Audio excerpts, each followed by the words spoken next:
programmer L3C, and the author of A Mother's Love. And in short, what all that means is I do career development for everyone, basically, and then I have a special niche for single mothers. Okay, so thank you all for joining us. Today, we are going to roll with time. I'm going to bring before you 3 speakers, each talking about a different aspect of entrepreneurship and financial literacy. What I ask is that you utilize the index cards that you've been given to keep track of your questions. And then at the end of everyone's presentations, then we're going to have a panel and we'll have the opportunity to share those questions then. Sound fair? Yes. Just in case I miss anyone, we have the cubby hole for your coats, and then of course straight to the back on the left hand side, that's the restroom. So we are live, so if you don't want to be on camera, then I would suggest that you need to move around to kind of utilize the aisleways. Fair? Fair. All right, so first I'm going to bring up Samara Moses. Samara is the founder of iHeart M3 Events. And each presenter will come up, they'll introduce themselves, and they'll tell you a little bit about their business, and then we will just flow from there. All right? Okay. Samara, come on up. Hey. Good morning. Thanks, Catherine. All right, so we're going to have a nice regular chat this morning, right? Okay. So, hello to our live viewers. And pretty much where I want to get started is I want to tell you guys a little bit about myself, and then I want to really dive into, as women, how do we really solidify ourselves in business? How do we get started, right? We have these thoughts, these goals, and these dreams, but how do you get it in motion, okay? So as Catherine mentioned, my name is Samara Moses. I'm the CEO and owner of iHeart M3 Events. We are a boutique event planning service. So where you think of event planning as someone that will recreate this beautiful, venue and room, we do more ticketed events. So I want to get you out to these wonderful events and things that you're like, oh, I want to go there, I want to travel here, I want to do this. But sometimes you just don't know where to get started. And so my business, we specialize in doing suite and luxury events, as well as family and individual group events, corporate events, and also with families, okay? So that's pretty much what our mission is to really get people outside of their 4 walls and work with you on how you can enjoy life and enjoy some of these wonderful events affordably, right? Because that's the other part of it. We want to do things, but we don't know always how to afford it or how to plan ahead. So what I want to discuss with you guys about is really how do you get going? How do you get started? And I have my little notes here, so I'm not being rude. I'm just looking down, making sure that I touch on everything that I want to share with you guys. So I gave you guys another index card. Great minds think alike, Catherine, the whole index card thing. But what I want you to write on your index card, and for those of you that are viewing, you can take out a sheet of paper and write this down as well. I want you to write down, what is your mission? What do you want to do in life, this month, this year? What do you want to do? And as you think about that and as you write that, the background of that is a lot of times nobody asks us, or we don't ask ourselves, right? And so if we find ourselves spinning the wheel, right, a lot of times we haven't really asked ourselves or thought about it. And you gotta write those things down, right? You gotta be able to see it, speak it, hear it, remind yourself about it. So just write down, what is your mission? If it's just this week, if it's this month, if it's this year. Okay? And then on the back, write your contact information. We're going to talk about accountability, but I want you to write down your contact information, name, phone number, and email, and your best availability, because with accountability means that you will be held accountable, right? So I am challenging myself and challenging each other to be accountable partners, okay? So write down your name, your name, phone number, and email, as well as your availability. And you're writing on the front of that card what you want to do. What is your mission for 2019?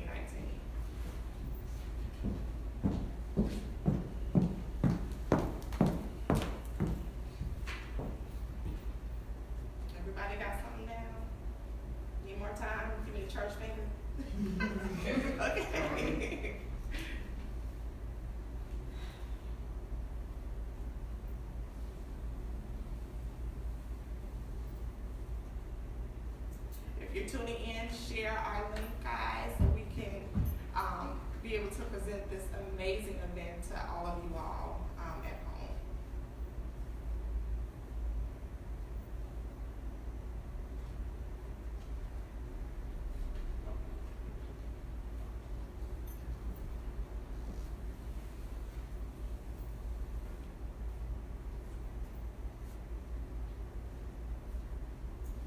Everybody got enough time?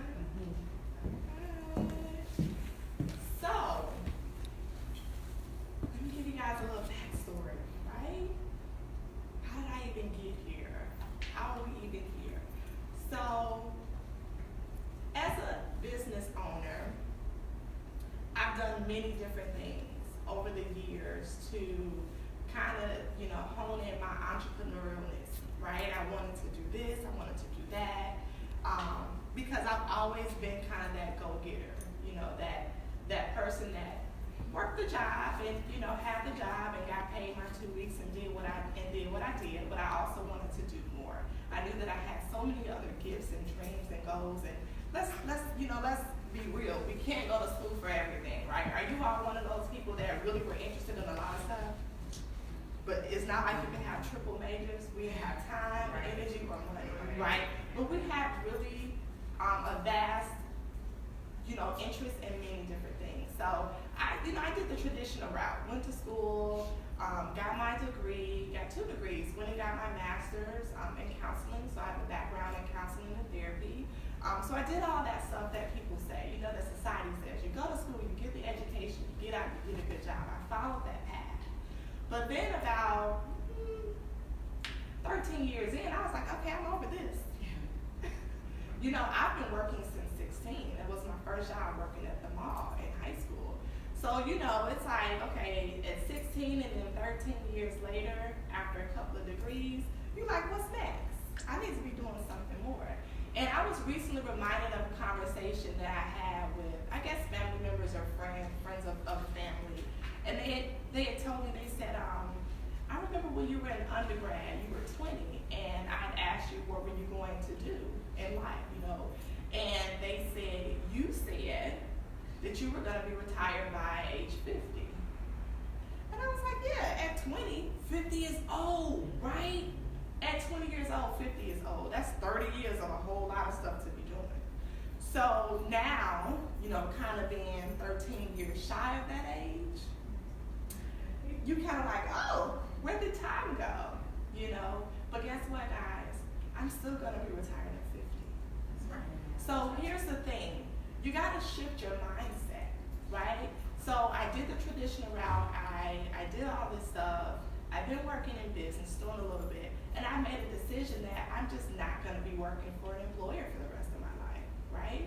Let's talk about what that entails. So that entails, you're getting up, you're going to the workhouse, to the workplace, you're loving your job, you're gratified, you're fulfilled, and you're working these 40 hours, right, or more, right? As a therapist, I've been doing way more than 40 hours, right? Because it's always the after-hour times and all of that stuff. And then if you have family, you have other obligations, organizations, community service, church ministries, things like that.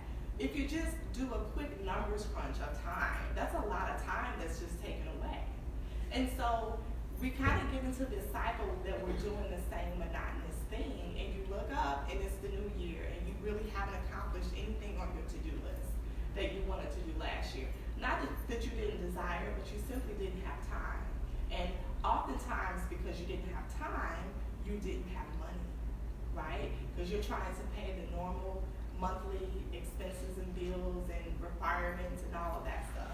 And so what I want to speak to you guys about is how do you define your life? So my beautiful topic that I was given was your life, your business, your terms, okay?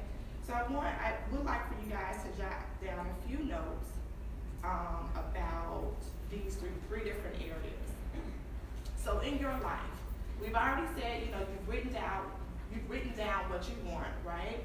Now, raise of hands. Who works a 9 to 5? Okay. Business owner, keep them up. Are you a business owner? Are you a stay-at-home mom? Caregiver? Someone in leadership? Okay. Yeah. Keep them up. I'll keep them up. I'm naming all of these different things. You know, if any of this fits you, and you guys think about this at home, keep your hands up, okay?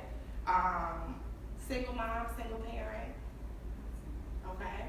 So if you look around, you're amongst like-minded individuals, right? We all have some level of responsibility. So you have to know why. What is your why? Okay? When you want to get into doing something different, you have to, one, write down what it is that you want, and then two, what is your why? Which that means what is your motivation to do what it is you want to do, attain, attached to that goal, all right? So your why could be a number of things. My why are my children, you know, so that they won't struggle like me.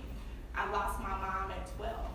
Can you imagine that, right? How that shakes your world up. And I had a great support system, a great village in place that was able to keep me stable, but that is still a big part of me that is no longer there. So I've realized in my journey that my motivation, my drive, my grit is a little different because I've lost so much at a young age. And so the body, the mind, you know, I bring the therapy part of it in. You know, once you've had something like that happen to you, you are always going to kind of be resilient against yourself. Your body doesn't want to allow you to have those kind of catastrophes happen again. So that's kind of been my mantra, you know, like, okay, I need to do everything within my abilities to make sure that I'm setting myself in the right position. Now, along the way, you know, you make errors and you have faults and things like that. And whatever your spiritual connection is, you know, you hone into that. And that's what kind of keeps you going.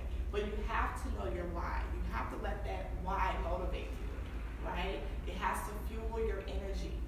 It has to drive your path. Because if you don't know what you want and then know why you want it, you're going to be floating curiously, okay? As women, we are naturally and innately the tone setters. Would you guys agree? Mm-hmm. Right? Households, spouses, you know, whatever leadership role, whatever career path you're on, whatever you're doing, we set the tone. That's just it. That's just all. And we have to accept that. And I know a lot of times we feel like it's too much on us, but that is such a great responsibility, right? And the way in which you can turn some of the negativity of that into a positive is just recognizing the strength and working within your strength and within your boundaries, right? So part of your life, we're still under your life, you have to set boundaries with yourself, with people, with situations, right? So you gotta know what you want, you have to know your why, and then you have to set boundaries. Because if you don't have boundaries in place, things can come in and out. Think about the line in the sand, right? If you don't draw that line in the sand, everything is a go. And that's not exactly what we desire. We all have been there, okay? We don't have to raise hands. We all have been there or are still there, still trying to define that one part of life that still has loose boundaries. But you gotta get firm in that, okay? And you have to get comfortable in saying no. And it's a nice way to say no. No. With a smile, you know, but really mean no. You know, you have to really be set in saying no, okay? And then as we move on to your business, repeat this after me. Have a plan. Have a plan. Always work your plan. Always work your plan. Have a plan. Have a plan. Always work your plan. Always work your plan. No matter what. No matter what. Okay? The plan changed. Things happen, life happens, death happens, job loss happens, births, marriages, relocation, layoffs, terminations, illnesses, all that. It's part of life, right? But if you stick to your plan, you can get right back on track. Does that make sense? Yes. Okay. So we move into your business. Think about this. So you have these goals, dreams, you've written down what it is you want to do, and so now you got to figure out how to implement this, right? I want to do this, how do I get started? But think about this. Would you rather want 100% of yourself or 1% of 100 people? You want 100% of yourself. Really? Think I about don't that. think so. Because Think if about you that. have 1% of everybody, that's not a lot out of them, though. Or unless you're just trying to Yeah. get to the most people. That's a very good way. That's a very good way to process that question. Because I too said I want 100% of myself. Because in this society, in our culture, we are ingrained to think that we have to give it our all. But guess what? You can never give 100% of yourself. Then where does that leave everything else? Both equal 100 though. Yeah, but if you have, if it's just you, and you're giving all of you, I didn't say 50, 60, 70, 30%, I said 100%. If you're giving 100% of all of you, is that really realistic? Now, it can be like that for a short amount of time, but will it last? Right? You're gonna get burned out, right? We can go down the line. So if you have 1% of 100 people, it's more of a team effort. So now as we get into talking about your business, you have to understand that business is a relationship. It's a relationship builder. You have to network, you have to link, you have to share resources, you have to build a team.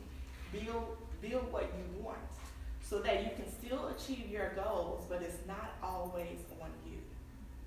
Because if you transition from employee, right, doing everything for the manager and the bosses and working 40 plus hours, and then you come into business and you maintain for the totality of your business 100%, you're gonna have to give 100%, don't get me wrong. But if you maintain that, that's gonna be a quicker burnout because you don't have the support of overhead. You don't have necessarily, the office building right away and the bills paid for. At our jobs, we just show up. We don't even think about some of the things that we would have to do as a business owner or the things that we manage in our households. But could you imagine if you're managing your household and everything under that, plus your own business and everything under that equally for 35 years? Is that realistic? So these are the conversations that we're having. You have to have these realistic conversations.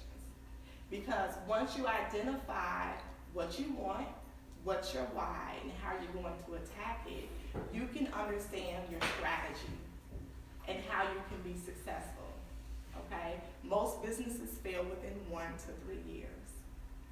And that is statistic. I've had a failed business prior to, and I can look back and see the things that I didn't know.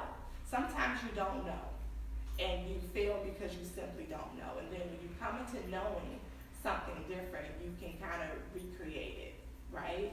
So you have to understand that you want to network. If you're a person that's shy and really in your shell, that's got to be something that you've got to work on, depending on what your business is. You have to be willing to do that. Business owners in the room, would you guys agree? Absolutely. Yeah. Could anything be successful without networking and linking and opening your mouth and saying good morning and saying hi and follow-ups? It has to be done, right? So the other part about your business, be the kind of employee or manager that you wish you had. Be the kind of employee or manager you wish you had. We all have worked for piss poor co-workers and managers throughout our lives, right? And they were straight from the pits of hell, right? Devils, right? And think about that.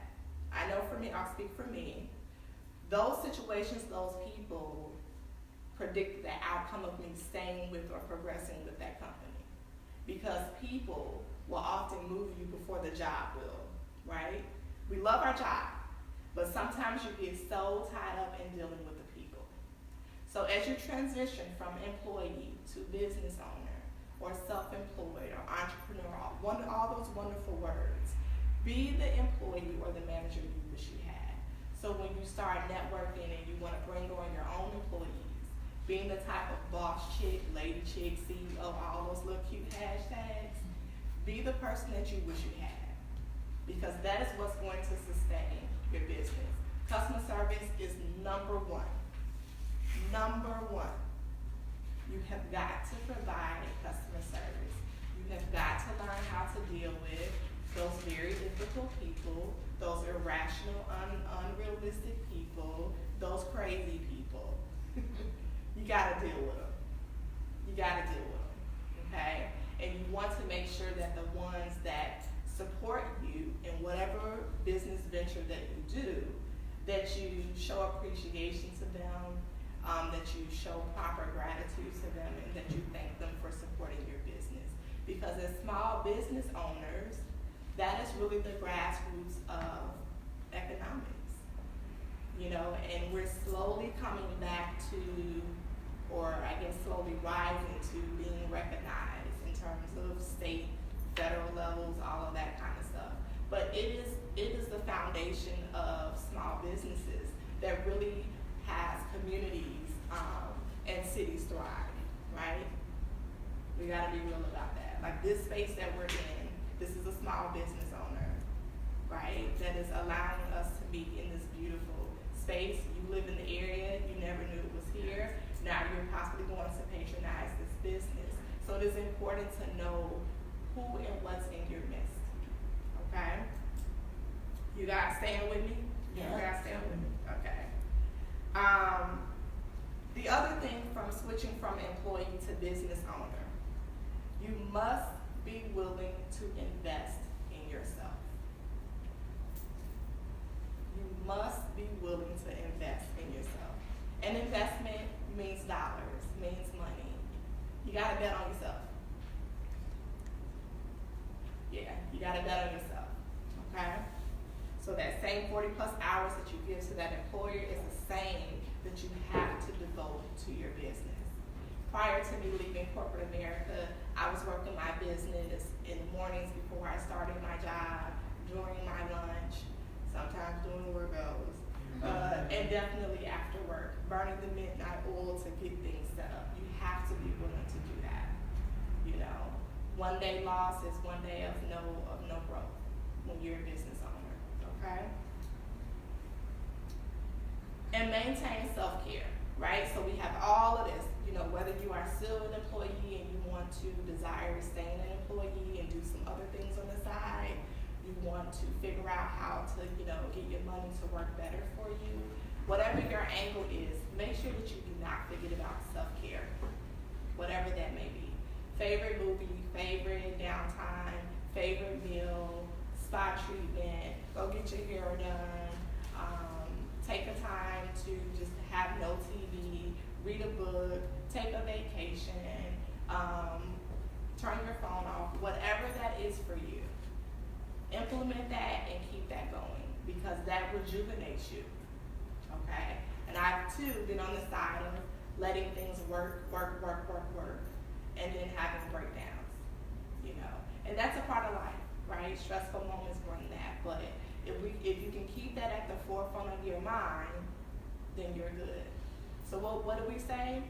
Have a plan, always work your plan. Repeat that. Have a plan, always work your plan. One more time. Have a plan, and always work your plan. So, in closing, I want to leave this with you guys. Somebody sent me a random link just last night. Different like self-development, you know, you want to listen to powerful people, you want to kind of, you know, have something in place that's going to pump you up. Because we don't always wake up ready to like hit the door blazing. You know what I mean? Sometimes you really need to pick me up. You need some gospel music, you need something, you know. I have even recorded myself like, go girl, you gonna go out there and kill it. You know, I have done that. Like for real, seriously, you gotta psych yourself up. You gotta be on cheerleader. So what I was listening to last night was, and I love Denzel Washington. He is so powerful. If you guys have ever heard of any videos, any motivational speeches that he's done. He's done a bunch of graduations, you know, and has really laid some nuggets on people. And I came across this video last night, and this is what he said. He said, a dream without a goal is just a dream. Reaching your goal requires discipline. A dream without a goal is just a dream. Reaching your goal requires discipline. So you want to have your plan, you want to know what you want, you want to know your why, you want to have your plan, and you want to go after it. You want to be disciplined in whatever it takes to do that. You know, setting those weekly, monthly, yearly goals, whatever it will take to get you to that point. So last time, have a plan. Have a plan. Always Work your plan. Thank you guys.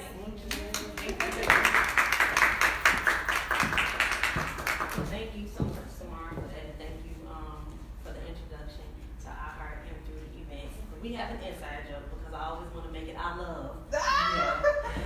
So when you saw me pause, that's what it's a natural tendency for me to say I love, and she's like, no, it's iHeart, right? But us small business owners are sensitive about our brands, so you got to get their names right? So something I want to piggyback in regards to what Samara said. One thing that she did not share with you guys is her business started from a need, right? Her business started from a hobby as well. She mentioned the wanting to be financially independent by the age of 50 and to retire, but she didn't tell you that iHeart M3 events started from a group, and she transitioned it into a business because she saw the value there, right? She had already worked her market up. If I'm not mistaken, the group had in excess of 1,000 members.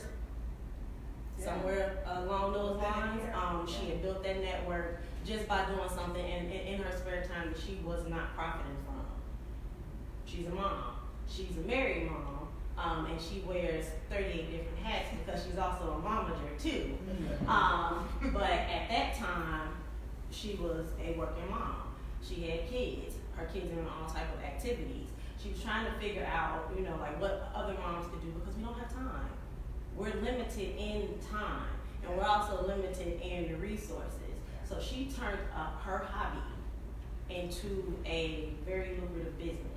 And I shared that with you because that is a similarity to a lot of us too. Some of us kind of we were thrown into it. I ended up doing resumes and cover letters and LinkedIn profiles because it's something that I did from a professional space, and my regular 9 to 5 is something that was easy for me and I enjoyed it. I got laid off, and it was a way for me to bring in extra income. I'm like, I might as well monetize this. And then it turned into me creating the space that I have now where I support single mothers and I offer these workshops for free, right? So there is something that you all have inside of you that you would do for free, that you're good at, that you can monetize. But that's a part of that conversation that you need to have with yourself and see if you're ready to make that shift from an employee to an entrepreneur. Fair? Fair. All right. So coming to the stage next, Jade Cross French. She is our millennial on the platform, and she is going to have a conversation with you about the insurance that you don't have to die to use. Okay, so I am going to pass out just the little takeaways that I created for you guys, which is going to be mostly what I talked about with you guys. I want to be very interactive. I want to know if you guys have any questions. I know we're going to have a panel, but I do want to, just to find out what you guys know about insurance already. So before we get into that, I do want to introduce myself. My name is Jade Cross French. I am the Millennial Economic Innovator. I am founder of an organization, Young Gifted Hustler. I started it in 2017 after leaving my job at the bank after I was introduced to the insurance industry. I felt like insurance was going to take me high, and I could do this on my own. I could create my own lane. I just needed a part-time job that I ended up getting fired from, like maybe after 6 months of doing my own thing. So it was a learning experience. So all 2018, I was an insurance agent for a company that you had to drive around and knock on doors for, and I was like, oh no, I can't do this. So I just was, looking for another source of income. So I utilized my unemployment after I was, done like working, and I just pretty much continued with the Young Gifted Hustler. It started as an event, a business expo that I hosted in 2017, and I just kept growing from there. So I've hosted from that time up until now about 8 events, and I've done a lot of financial literacy workshops with the Salvation Army, the Ounce of Prevention for Young Mothers, and my goal is, to educate and develop the young millennial entrepreneur so we can be prepared for life. Because some things when we run into like the world, it's like hard to cope, it's hard to like push through, and being a young mama of 2, almost 3 now, it was just like, how I'm gonna do this? Is my dream gonna be deferred? But it has not been, because this has been my dream since I was in 10th grade, to start an organization centered around sociology, psychology, and business. So I stand here before you today, and that is my testimony of what I do. So now, I want to know what you guys know about insurance. So does anybody want to tell me who has insurance? Life insurance. Okay. Do you guys put insurance on your kids at all? Okay. So term policies, do you guys know the differences between policies, or do you think it's just one insurance? I don't know the difference. You guys don't know the differences? Okay. So that's what I'm going to go ahead and talk to you guys about today. Yes. Is there a difference between term and whole life? There is. So we can go ahead and we can go dive into that a little bit, because I do. My first point, if you look at your cards, I want you to know your options. So listed here, it's the name of all of the insurance products that I deal with personally. So there is term insurance, there is whole life insurance, there's universal life insurance. I didn't put variable universal life insurance because I try not to touch that too much. But I also do index universal life insurance, which is one of my favorites to just talk about, because that's the innovative product, and I am the millennial economic innovator. So I want to show people, different ways you can grow your money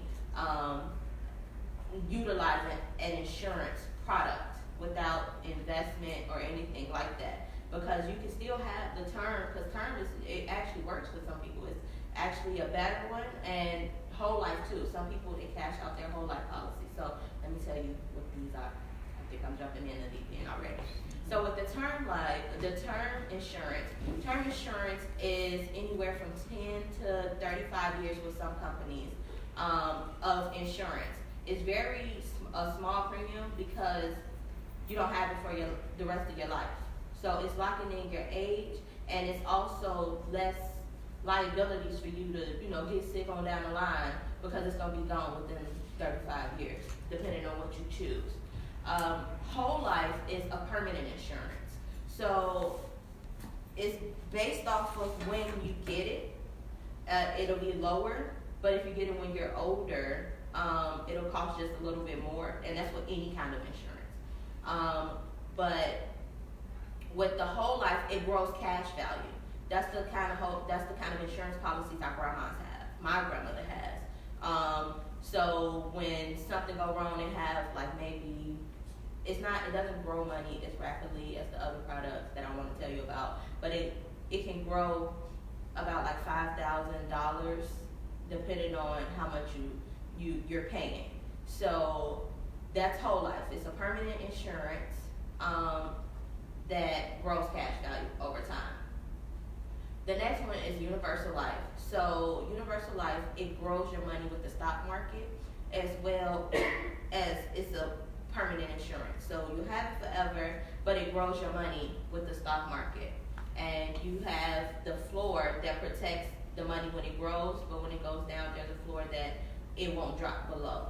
So your money won't grow anymore when the market stops growing, but when it goes up, your money starts growing again. So, and that's again with the IUL. That's my favorite. I came into the IUL when I was like about to give up on insurance, because I'm like, I didn't like that door knocking and that type of thing. So I met with a company that I'm affiliated with, and they taught me about living benefits. My grandmother had just had a stroke in October. I met these people in May of 2018. My grandmother had the stroke in 2017 of October. So to see her struggling was kind of hard for me, because I was the one that kind of helped her out with everything, and I had to go, me and my kids. So it wasn't just me, it was my kids, and it was hectic, and then I got a man at home, and it was too much. So it was like, okay, if I was able to get this for her or tell her about this, her life would be completely different. So that's what gave me the passion to, teach people about an IUL. How many people knows what an IUL is? Okay, so it's a Index Universal Life product, if you guys want to write it down, because I think that's important to look into. Index Universal Life Insurance. Yes. And it protects you if you have cancer, get diagnosed with cancer, heart attack, or stroke. The company that I like to promote for that, it gives you up to 70% of your face amount. Now those are a little bit more costly, but if you have $100,000 policy and you get diagnosed with a heart attack, stroke, or cancer, you can accelerate up to 70%, which is $70,000 if you were to fall ill, and that will help you pay for your rent, whatever you need to do to take care of in that time that you are sick. So if my grandmother had that, I'm like, man, it would be so much different. So now I have a passion for educating people about that particular product. And then it also grows your money. By the age of 66, they calculate what you have when it's time to retire, and then you'll have money coming to you in your retirement based off of the cash value that accumulated by the time you were 66 and it was time to retire. So it's a vehicle if you live too long, if you die too soon, and if you become ill. So that fills in the gaps for everything. So instead of having, disability insurance here and, depending on your job for everything, because who knows how long you're going to be at your job, what can you do to protect yourself in case any of these things happen? So I am so passionate about that product, but it's what works best for you at that time, what you can do. So my thing to you guys is, if you are looking for an insurance product, you really need to evaluate, what are you looking to do? Are you looking to just have some protection and just have some money, on the side just in case you need to go get it? Or are you just looking for something to leave to your family so that when it's time for you to go, or when you leave this world, that they can have something, or do you just want to have your burial expenses? You don't have to take care of everybody. So it's just, depending on what you want to do, there's insurance out there for everything that you are looking for. So when people, they don't give you options, make sure now you have different options for insurance. The next thing I want to tell you guys about, which is my favorite, because I am the mother of 2 3/4. It's almost time, y'all. I got 3 more weeks. But they're 3, 2, and this will come right after their birthday. So all icy babies. But what insurance can do for them, especially the IUL, it can create $1 million baby. So it's on here. If you guys want to read it, I'll read it out loud. It says an IUL for a child gives you the opportunity to leverage a small amount of after-tax money while your child is still a child into a lifetime tax-free financial benefit to maximize the benefits for college and prepare your children for the milestones we wish we could have been prepared for. So when it's time to go to college, your child can, take out like from 18 to 22 of that IUL I was just telling you about. They can take out $10,000 a year to put towards college. Now, it may not be a whole bunch to them at that time, but you can create wealth for your children while they're still young. And that's just like the beauty of insurance. Some people, they do like the 529 plan, but that, if it's not used for educational purposes, you're getting taxed on it. Everything that you get from an IUL product is tax-free. It's a tax advantage, and mostly the rich people know about it because we're not being educated in our own communities about what, these products are. We just know what's grandfathered to us and just passed down, and we do it because it's tradition. But it's a new day, it's a new age, and things are changing. How you gonna protect yourself in this ever changing? Because if you get cancer, back then you was more likely to die, but today you're more likely to live. So what you gonna do when you living with cancer? You can't work, you ain't got no income, you done exhausted your little, Social Security check is getting lower and lower. And, by the time my kids get that up, my age, I'm only 23, they probably ain't gonna even have no Social Security check. So the way the government is changing, the way things are changing, it's an important thing to know that's out there. And lastly, what I want to talk to you guys about, I don't want to hold you. If you guys have any questions about what I just told you after this, you can ask me. But if you guys are thinking about joining the financial industry, is anybody in the audience thinking about joining the financial industry at all? Okay. I'm in the financial industry, but I'd like to hear what, about the company you're with. Okay, I'm a broker, so I work with 2 different companies. So we can sit down and definitely have a conversation. My information is on here and we can talk afterwards. But this is just general information about the industry because there's so many options out there when it comes to the financial industry. So of course, I want you to come work with me but it's so many different ways to take the approach. So you might not want to take my approach in the insurance industry. You might want to go to an agency because it's still money to be made. The financial industry is one of the most lucrative industries, and the industry's not going to die because everybody's going to need to bury you. When you die, you got to go somewhere. So people are going to forever get some life insurance. And some people don't even know the importance of having it. So just to be able to, be in the industry to educate people, to prepare them is, you have to really have a passion for it because if you don't, you're going to flop. Because it ain't always, it's not peachy cream.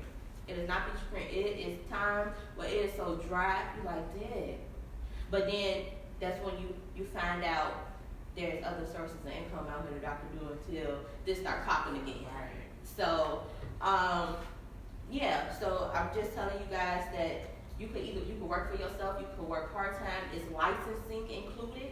You have to, like if you decide to be an independent broker, it's an insurance you have to get on yourself to protect your business, which Samara was talking about. So it's businesses out here they got the overhead, they got everything that you need already. But if you go into the brokerage life, you're gonna have to, invest in yourself 10 times more than you investing into that MLM. So it's different ways. I started with an MLM. I didn't even have to pay my own test fees because I tested high in the class when I was in it, and the company I was with paid for it. So it's about being resourceful as well. So it just all depends on how you want to start. But it's a very lucrative industry. Say for instance, I got a $300 policy. You pay me $300 every month for your savings, for your retirement, and for the policy I was just telling you about. I'm starting at 55% of 300 times 12.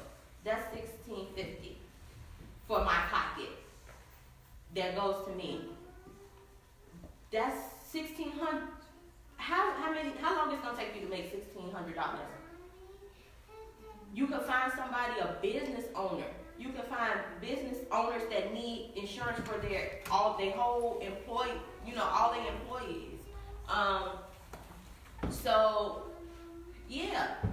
That's money to be made. It's a lucrative industry. Your pockets can be fat. You have to have the resilience for it. You have to have the drive to continue to to go and keep pushing, especially if you know it's something that's gonna help people, because you gotta learn too. You gotta learn what it is that you're doing as well, and you have to become confident in what you're telling people about when it comes to insurance. So the industry, it ain't an easy thing, but it's a lucrative business that can stack your pockets when it's time. So that's pretty much my piece. And if you had any questions, you could go ahead and ask me. Yes. I didn't have any questions, but I did wanna, just share with you as well. I've been an insurance agent for 18 years now.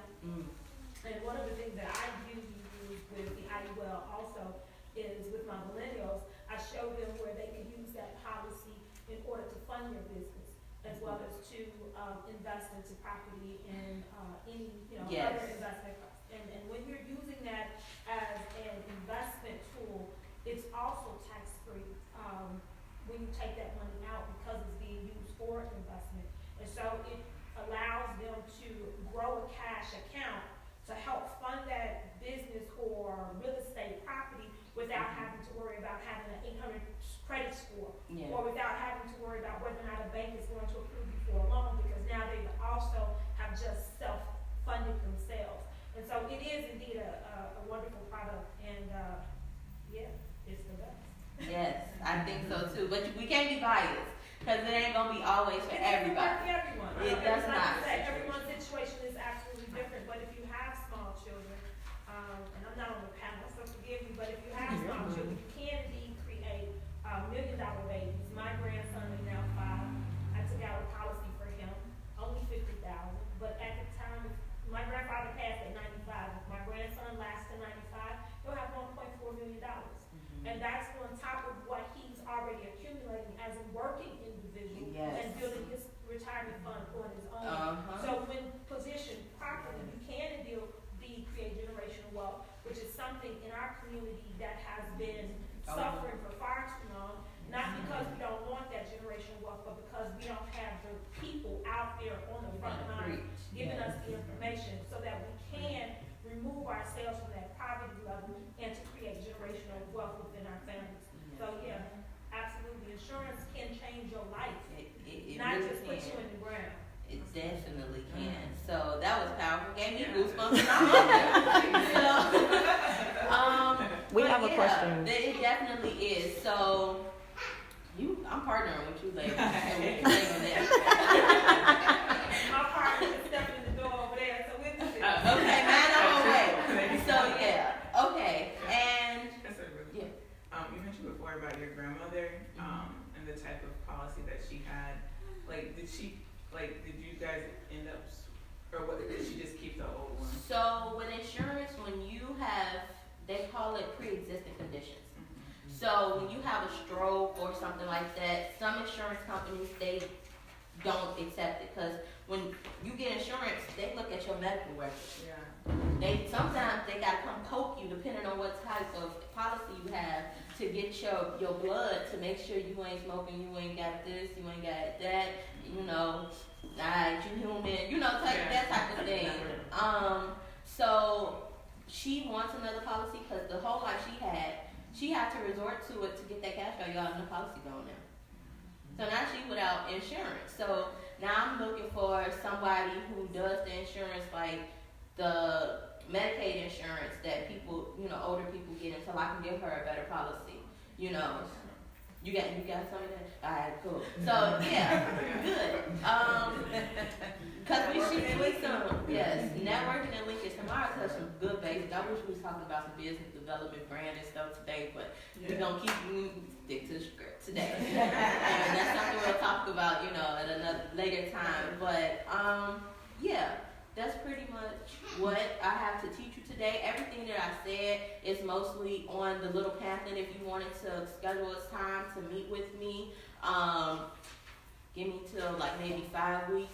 We can have a phone conversation, and maybe up to the 23rd. That's when I say I'm gonna sit down, because I'm due that next week. So I have an office at home. So if you guys wanted to, sit down and talk to me, I'll invite you to my office, and we can talk more about what we can do if you wanted to collaborate or anything like that. I love collaboration. I host events, did I tell y'all I host events? I love hosting events. So, yeah, that's me. That's Millennial Economic Innovation and insurance you don't have to die to use. Thank y'all. One quick question. Because there was a question from the live, and they wanted to know about penalties with withdrawals. So can you cover that real quick before you wrap up? Okay, so with withdrawals, let me tell y'all something. This is a good one. This is the insurance company that I work with, one of them. When you have the policy for 1 year and you become unemployed, there's the unemployment benefit rider where they waive the surrender charge, where you can start accessing your cash value. So I don't know how some other companies work, but there's ways that we could figure it out, because just like those people, they know the loopholes and stuff, we gonna figure out some loopholes to make it work. So that's that. Thank you so much. Okay. Well, thank you so much, Jay, for that. That was a very, very informative session, so we appreciate you. Something I wanted to address. Do not ever apologize for sharing knowledge, because that is why we're here, right? We're good at what we do, sure. That's why we're hosting the event, sure. But there's not a monopoly on knowledge. So anything that you guys have that is beneficial to the discussion, don't ever apologize for sharing it, because this is a welcome space, okay? So we're gonna keep it rolling, and we are going to bring Lenora Sherman to the stage. She is going to talk to you guys about real estate investments and wealth building. And I know Lenora, so she is going to introduce herself and she will take you through it. You want me to be alive for you? Good morning, Queen. Good morning. You guys gotta forgive me. I'm a little lively one. So today I want to be very informative, but I want to first introduce you to tell you a little bit about myself. I'm Lenora Sherman. I affectionately go by several different names: Queen of Real Estate. I am your Oprah Real Estate. If you look me up on Instagram, you can find me as your real estate investment mogul. And just to give you a little bit about my background, I am a real estate developer. I own a construction company. I sell property. I do property renovations on single family as well as multi-family units. Hello, Facebook world. I know that Kathy has just went live, so hi. I am in love with real estate. I fell in love with real estate about the age of 16. And I grew up on the north side of Chicago, right here. This is my homeland in Uptown. I grew up right down the street, and I went to Mather High School. And one thing about going to Mather is it was a very diverse high school. Okay, there were not very many of us there. And those that were there, you have the haves and you have the have-nots. A lot of my classmates that were different, their parents invested in real estate. And I was like, ooh, I lived in an apartment growing up, but I wanted the big house. And I was just like, what do I got to do to get me a big house like that? And one thing I learned was real estate was the way to build wealth. So when I turned 18, I bought my first house. Did not make a lot of money because I did not know what I was doing. However, I learned that there was money inside of real estate. And so today, Kathy said, Lenora, I want you to come to this workshop with me, and I want you to talk about wealth, and I want you to talk about real estate, because oftentimes people don't understand that through real estate, you can build wealth. And so right now, I own a real estate company. I build houses. I renovate them. This year, I'll be doing my first new construction property from the ground up, which I'm so excited to do, because it took me a while to get to that point to be able to have enough capital to build new construction. And a lot of people don't tell you that when you see all of these new construction buildings going up, it takes a lot of money to get to that point to build up new construction. So now that I've introduced myself, I want to ask you guys, what do you guys know about wealth management? And we can have questions at the end, so if I ask you something, that doesn't mean you have to just reply back to me, but I'm going to give you the answer anyway. So what wealth is, for most people that don't understand, right now we're living in this era where everybody, I want to become wealthy. I want to have money. I want to have all of these different things. And most people don't understand that wealth is an abundance. It's having more than enough of money or possessions of something. that you can have as an asset. And most people don't realize that. And today, where we are today, people are barely making ends meet. They are one paycheck away from poverty. When the government shut down, people were really learning and seeing what struggle really is in today's day and age. One thing about me, sometimes in real estate you have good seasons and you have bad seasons. When it gets wintertime, there may not be no sales. But what I've done for myself is I created a stream of income, which we call residual income, whereas even when I'm sleeping, I get mailbox money and I get money for doing nothing because I built that stream of income through real estate. People always ask me, Lenore, how do I make money through real estate? Because I don't have any money. Now, right now, today, you have a lot of people that come out and say, hey, I can teach you how to invest in real estate with no money and no credit. I am not that person. I teach people to invest inside of real estate through discipline, through structure, through investing. I am not the, let me wake up one day and you got good credit, let me just show you what you can do. My theory is really simple. You work hard, you stay disciplined, you learn, you can create wealth. So I do have a couple of notes here, and what I want to make sure I hit on some things that are very useful. One thing about me is today is Saturday. It's 7 degrees outside. Today is not a paid event. So for me, the purpose of me coming here is to make sure that I get everything that I possibly have inside of me in my 10-15 minutes and make sure that you guys have a really good understanding as to what wealth is, how you can get inside of real estate, and why I want you to learn. Back in the day, real estate investors and contractors did not look like me, a 40-year-old African-American woman from the south side of Chicago. Let's just be honest. They were Caucasian, they were probably male, and they did not look like me. Today is the new image of what a contractor, an investor, a rehabber, a flipper looks like. I am now the image. You are now the image. Chicago has some phenomenal women that are in this industry making some great strides and that are rebuilding up the blocks in Chicago. Without a fact, we are some movers and some shakers that are now here. My goal as an investor and more recently as an educator on real estate investing is to show you that the woman, how you can invest in real estate. I don't, like she explained, I don't do this just for myself, but I do it for my children, I do it for my family, I do it so that we don't have to have the struggles that we had in the past. One thing I tell people is, like Jay has explained to you about the struggles of her grandmother, I know for one, my grandmother left me a lot of love. That's what I got left. A lot of love and a lot of great memories. But the Bible says that a good Christian leaves an inheritance to his children's children. And oftentimes people don't really grasp that concept, or they understand it, but they don't have the ability to make it happen. So for me, my idea and my goal is to show you how you can make it happen too. And I share what I did with anybody because oftentimes, as much as I share, that is so few times that people actually apply what it is that I share with them. I would give you the whole boat, the caboodle and everything, and give you the tools and say, hey, let's do it. And oftentimes people don't even pick it up just so they can do it. So I wanted to come here and give you some statistics, if that's okay, first, before I just jump into the meat and potatoes. So most people fail to realize that the Chicago median income is $60,000 a year. That's what Chicago median income is, okay?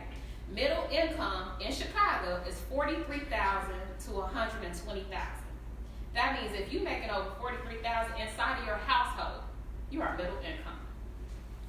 For you to be in the top 1% of income makers in the United States of America, for the top 1%, you need to make, your household only needs to make $430,000 a year.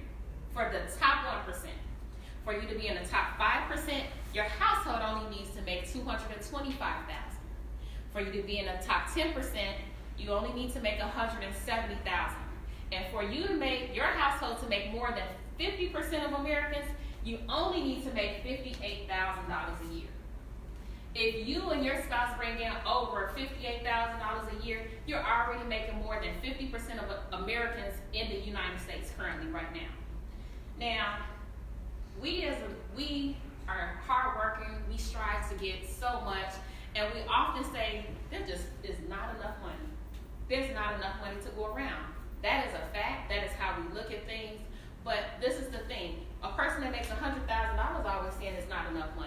person making $200,000 says it's not enough money.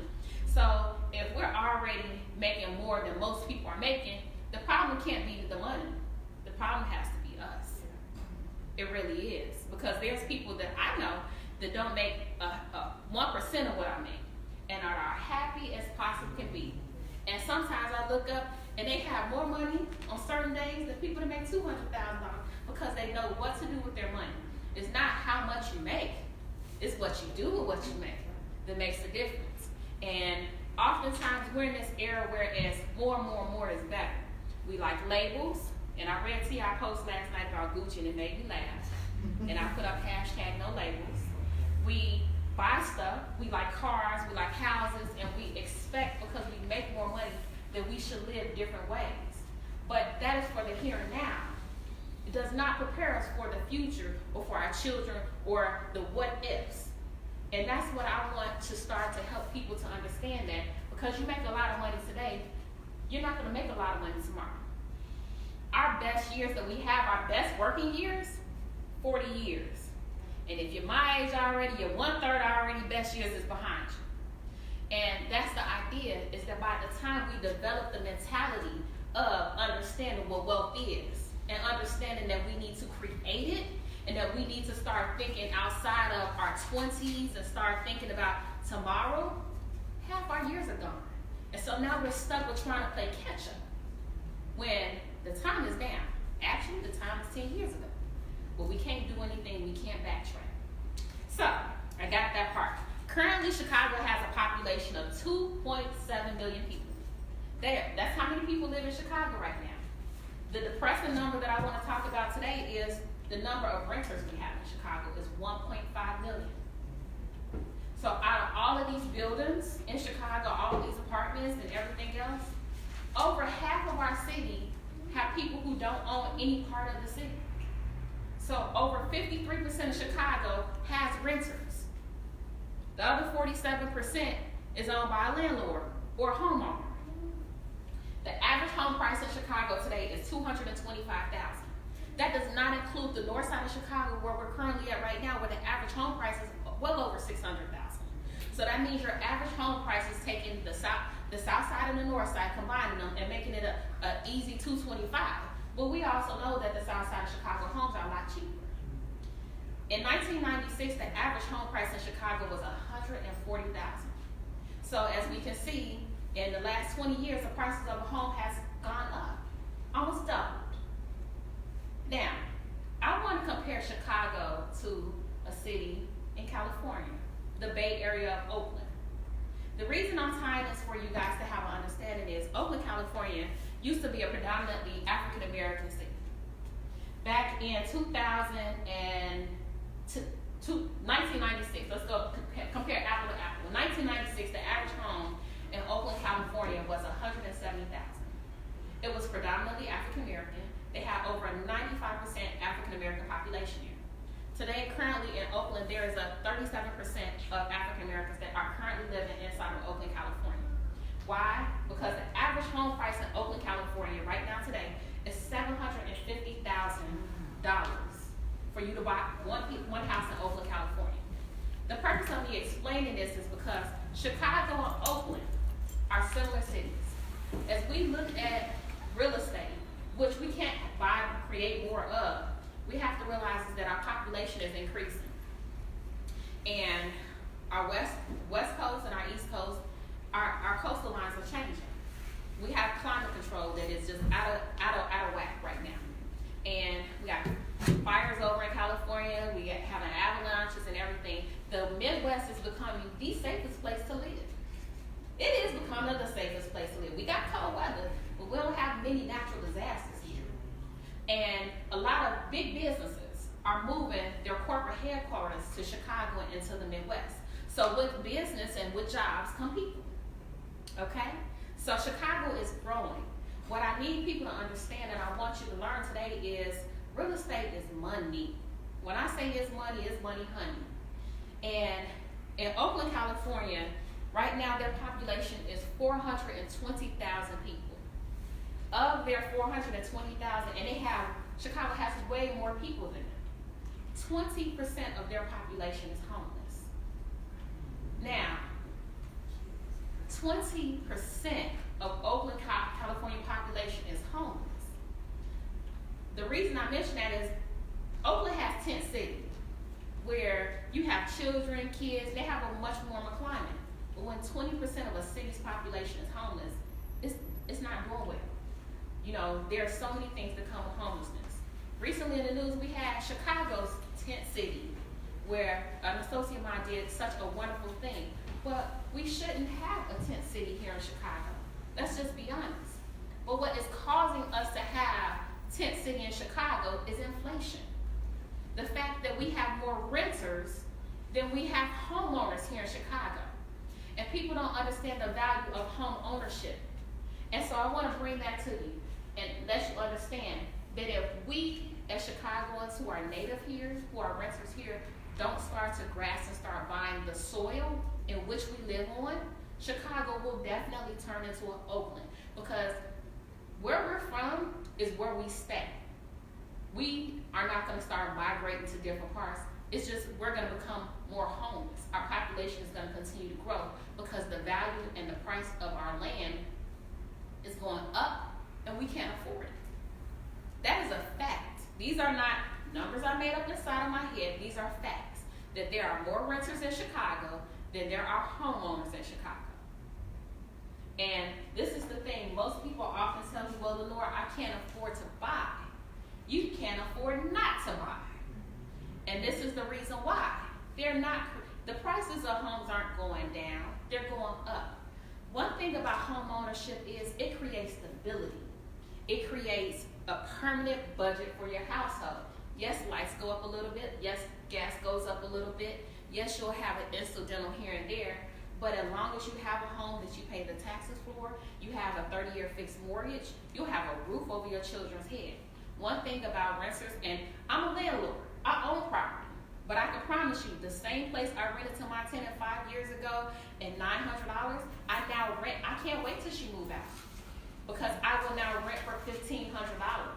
I have not increased it up that $600 because she's been there. But when she moves, I will get new rent. So I like my tenants, but the long term is I want them to leave so that I can get an increase in rent. I'm a landlord. But what I try to tell her is, like, when you move out of my place, I want to move you into your own home. That is what I prepare my tenants for. You stay here 5-6 years, let me help you build your credit. Let me see where you're at. Or you can buy this place from me.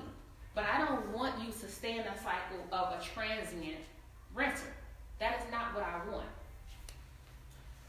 Wealth and real estate, this is why they link up. Oftentimes people say, well, Lenore, I don't really own the house. I don't own mine either.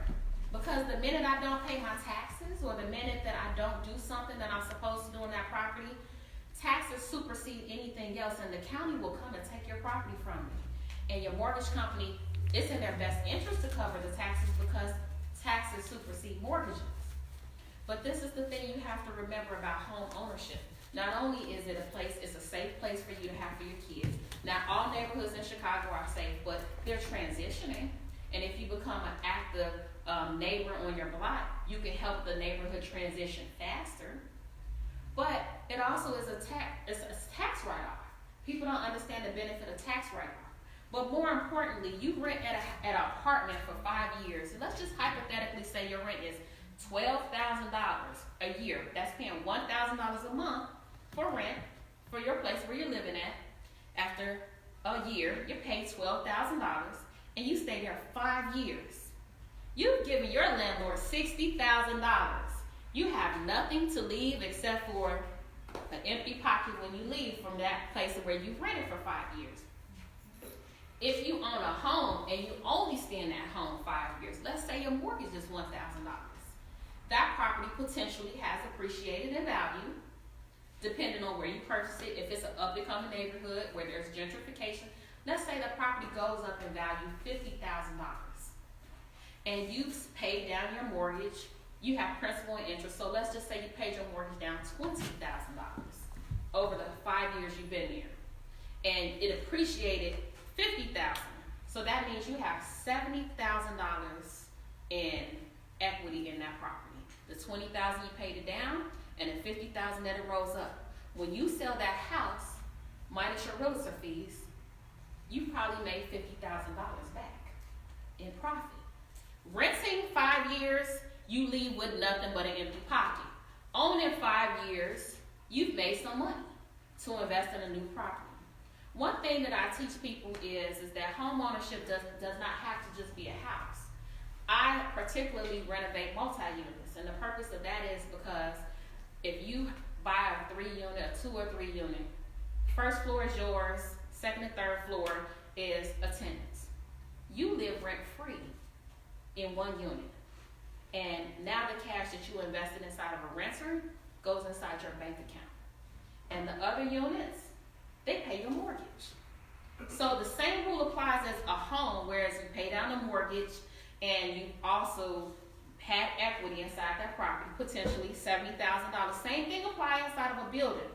The difference is the money that you have that you would have been paying a mortgage or paying rent in a multi-unit is now sliding over to your bank account. So wealth building is not, okay, I have to have a lot of money. It's about making sacrifices so that you can save for later. Insurance is a wealth building tool. And the reason why insurance is a wealth building tool is because when people pass away, it is often the living who has to sacrifice in order to pay the burial expenses of the person who passed away, because they weren't thinking enough about the people that they loved and how much it would hurt them to come up with their burial expenses. Now, I'm a little bit different. If you don't care about your death, so do I. I don't either. If you don't care about your afterlife and where you're going to rest at, neither do I. Pine box it is for you. Hot fire it is for you. That's my theory. That's me, a little selfish. I understand that. But this is the thing. For me, I cover a lot. I have a lot of insurance because I love my kids and I love my family enough to know that if something happened to me, I don't want them struggling at all to try and figure out what they're going to do with me. It's bad enough that they're dealing with the loss of me. They shouldn't have to deal with the financial burden of me either. And then at the end of the day, I don't want that. And so when you think about insurance, you have to think about wealth building because, let's be honest, it's a nice payout for them when you leave. And what better gift to give them than a nice payout when you leave? And so if my kids have $1 million policy when I pass away, I'm not concerned about dying because I know that they're taken care of. I ain't trying to leave them early, but I know that they're taken care of. And guess what? When they get that $1 million policy, I have tools set in place as to what they're supposed to do with that money. Let's just be honest. So as far as I'm concerned, my demise is going to be they come up. But as a person who's responsible, who cares about building wealth, that's it's an essential part as to what I'm leaving them. And if I set the tools up correctly, but when I die, they get their money, they get my house paid, they get all my real estate and everything else, and all of those things are taken care of as well. Because I have a policy for my house, I have a policy for my life, I have one for my business, I have insurance, and more insurance. And they're necessary tools. But home ownership is one of those things where is you investing in now for the long-term goal. You investing in it now, like you paying that mortgage every month and you just like, I like this house, but I don't like paying. You gonna always have to pay for a roof over your head. The thing about home ownership is you get a return on your investment long-term, whether that means when you get ready to sell it or when it appreciates in value, you get a return, or when it's 30 years when it's paid off and you're living there not paying anything but just the taxes. My mother has her home. She has no mortgage. All she pays every year on her fixed income is her taxes. That's it. That's something for us to think about. I think, in closing, what I want to talk about is, if something sounds too good, just recently I've just been watching Facebook and I've been having all of these things, and I've just been listening to all of the solicitations, as I'll call them. If something sounds too good, I tell people to use common sense. If it sounds too good, it's a good get rich quick scheme, and somebody says, well, I can make you this amount of money. I have now become to the state of show me. If you have it and you can do that, show me. And I'm back at this point because I see a lot of people who are becoming financially wealthy through people who are not doing their due diligence and people who are not being aggressive in questioning things that don't make sense. We always go by this quote of common sense is not common, but when it comes to your money, you better ask 3 times and verify 5. Because I see people that are constantly losing money and constantly getting themselves inside of things, and i.e. that is flipping, that is investing, that is business, and then they're saying, I need a bailout.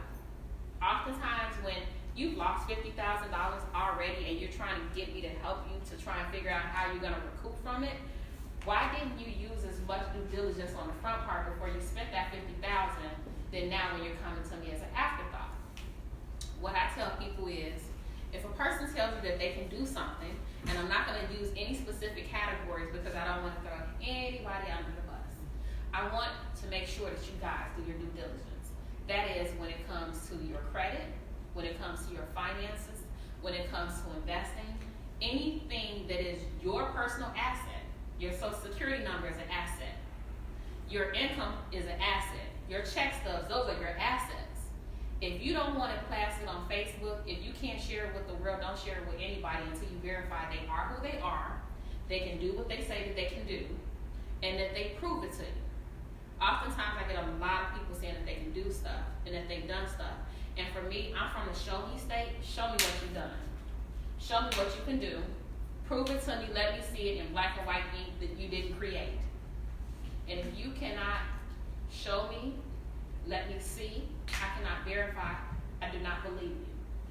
We are becoming a society where everybody wants something quick. I want it fast. And it gets to the point where it says, okay, where did the common sense go for everybody? It's like it's on a runaway train to no man's land because I want. We've become a very flamboyant and greedy society, just point blank. And so, with that being said, I just want people to understand that if something sounds too good, more than likely it is too good, and to use your common sense when it comes to working with people. Because sometimes things are just what they are, smoke and mirrors. And people will put up a persona. And my thing is that for me personally, I want to see people grow. And I don't want to see you grow just so you can have more stuff. I want to see you grow so that your kids can go to college, so that you have a son or a daughter that my child can marry and they're not struggling, and so that the struggle that is out here currently that is just so real starts to dissipate. Because we're at a time and a point in life where as much as we progress, we degress. And a lot of people think like we're making more money, we're doing more things, but in reality, it's more of a struggling now today than ever before because everybody has a crab in the barrel mentality, whereas I'm trying to do this and I'm trying to do that. But people don't believe in sharing their secrets. Like for me, I'm gonna share my secret because I'm gonna tell you because guess what, Jackson? I want you to win, girl. Because when you win, you're gonna pass it on to your sister gonna win, your mama gonna win, then your auntie gonna win, and it's gonna get your parents out of the nursing home because now you have an abundance and an overflow that can now pass on to your children, your grandchildren, and everybody else. And we grow and we thrive from it. And people don't see that. They see more stuff they can get, but they don't see the ability to help more people. And although I came here to talk about wealth and real estate, and you guys can always reach out to me. Hi, Facebook, LenoreSherman@gmail.com. You can feel free to email me. I want you guys to use me as a resource. I am available if you guys want to talk to me. I will talk to you about getting inside of real estate. I'll let you guys. I often tell people that you can come and shadow me. My favorite place to talk to a person is on a job site. I do not look like this Monday through Friday. It's always a hat, some boots, a sweater, and I am on a construction job site. This is my weekend. I'm coming out, get up, pretty girl for the day. I'll be back in my jogging clothes at about 1 o'clock. But that is how I choose to work. That's what I look like on a daily basis because that's My goal is 45. You know, but the idea of how do I get there? I tell people the way I'm getting there is through real estate. Because most people say, well, it's so hard. But let's just say you decide to buy a 4-unit building, you move in one of those units. You have the other 3 units that are inside the building paying the rent. That money that you be paying for your unit, if you were living in housing, you stack that money up and buy another building. You buy another building, and you buy another building. I have a lady who's closing on a building of mine next week, and she's buying a 3-unit from me. And she says, well, Laura, I want you to mentor me. I said, this is the only thing I want you to do. When you close on this building, don't go buy a car. She said, what do you mean? I need a car. I've been waiting to buy me a car. I am sitting here. I've been stacking my money so I could buy this building, and I have been waiting to buy a car. My car is on its last leg. I said, you want me to teach you? This is the first thing I want you to do. When you close on this building next week, don't go buy a car. And she says, well, why? I said, because I'm going to show you, I want you to live here for free for 12 months. And I want you to take all the money that you've been paying. You've been paying $1,500 rent for God knows how long. She's in her 40s. I want you to take that $1,500 rent, and I want you to put it inside your savings account for 12 months. And I want you to collect your other rents, because she's buying a 3-unit, the other 2 rents, and I want you to take all the money and pay the mortgage. And she says, all the money. I said, I want you to take all the money and pay the mortgage, and I want you to pay your rent into your savings account for 12 months. And in 12 months, your realtor is going to buy you another 3 units. And with that unit, you're going to take 2 units, and you're going to pay the mortgage. That 3rd unit is going to buy whatever car you want. I'm sure it's not going to be $1,500 like you're going to get for rent, but you can buy whatever car you want. And the other half of that money that's not your car payment goes in an account for you to go on vacation. I am an advocate for going on vacation. I go on vacation nonstop all year round. But the vision that she wanted was to just get the 3 flat, live rent free inside her building. But the vision I'm explaining to her is if you sacrifice just 12 months, baby, you can have a car, you can have another building that's paying for itself, and you can go on vacation as often as you like, because you're going to have a whole unit, half a unit that's going to be able to pay for your vacations and your car payment. And she said, okay.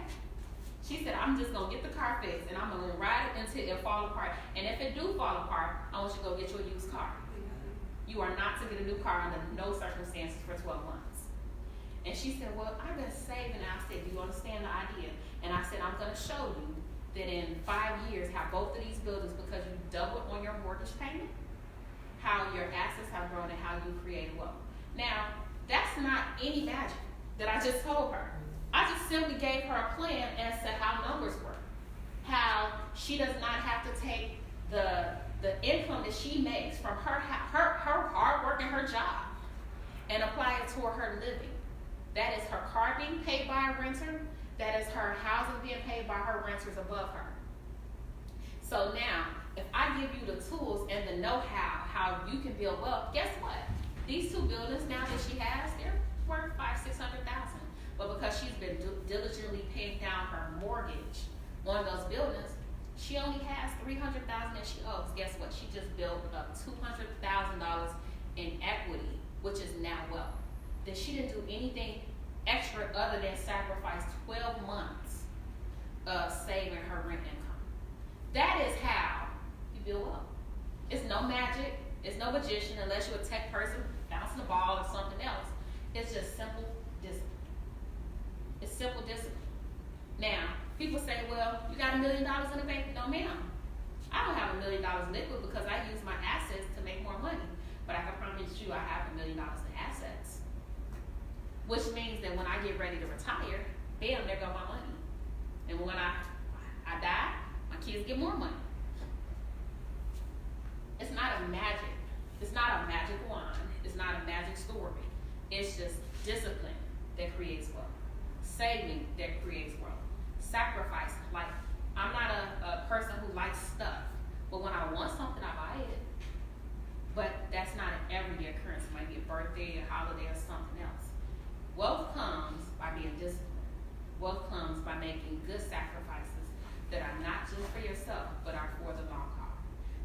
I am Lenore for Sherman, your real estate investment mogul. And if you guys have any questions, I'm here on the end for you. Bye, Facebook.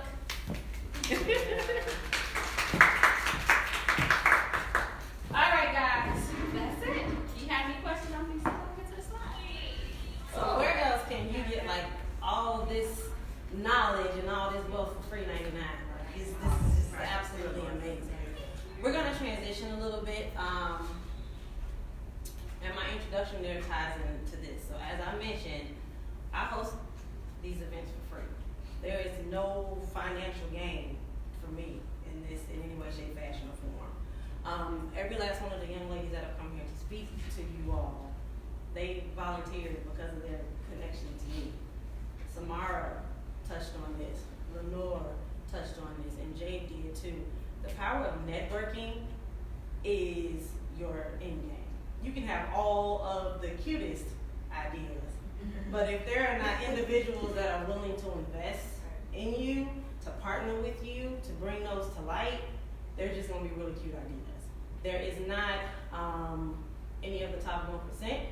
There is not any of the aspiring who can say that they've done this by themselves. And I know in our community, we live by that one-man show, I made me. That is a fallacy. Someone has to buy in and they have to support you. So I want to take a minute to bring Jasmine up from Great Lakes Credit Union because her entity supported this event and they sponsored this event. So I want to give them an opportunity to present to you guys the products that they offer too, and then we're going to switch right into the panel and we'll wrap up. Okay, come on. Thank you. Thank you. So I wasn't expecting this, you guys, so I'm going to be very, very quick. So I just want to thank you guys first and foremost for everything that you guys have said. I'm with Great Lakes Credit Union, and mind you guys, I'm still learning too. So everything that you guys have actually spoke on today is something that's actually going to help me in the future. I'm not in insurance. My mom helped me with my life insurance. I'm 30. You know, it's just a lot that is just kind of given. So me working in the credit union, hearing about this and coming is actually, again, growth. I'm going to spread it. And again, we're all African Americans in here, and that's beautiful. I work in corporate America in Lake County, so it's very, very different. But overall, just with Great Lakes Credit Union, we have 11 locations located in Cook County, Lake County, and McHenry County. The closest one here would actually be in the burbs, Country Club Hills. We are a full-service credit union. We have free checking accounts. We do community events. We love to sponsor any company or anybody, whether it's small or large, that is just trying to educate. That's all we're about. We're not for profit, so we don't gain anything either. You know, it's just about learning and spreading that word. So overall, I'm just very, very thankful that I even heard about this opportunity. And again, networking is all it's about, because I would have never heard about this if it wasn't through networking with someone else. So again, I just appreciate being here, and I have baggies for you guys if you want to take a couple and spread it, network. So thank you guys. All right, ladies, if you want to come on up. So if you've actually written down questions or things that you haven't asked, I'll collect those from you. If not, we're going to continue this from a conversational standpoint so that this is an open forum. And I can test for everyone up here. Share. Yeah. Look small.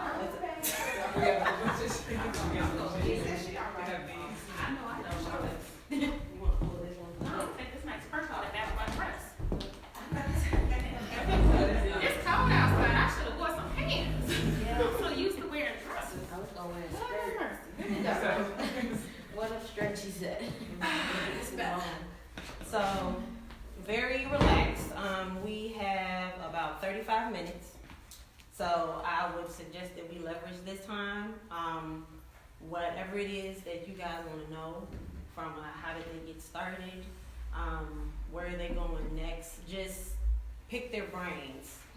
Whatever possibly comes to mind, I implore you to leverage this opportunity. Yeah, you want to walk in? Come on.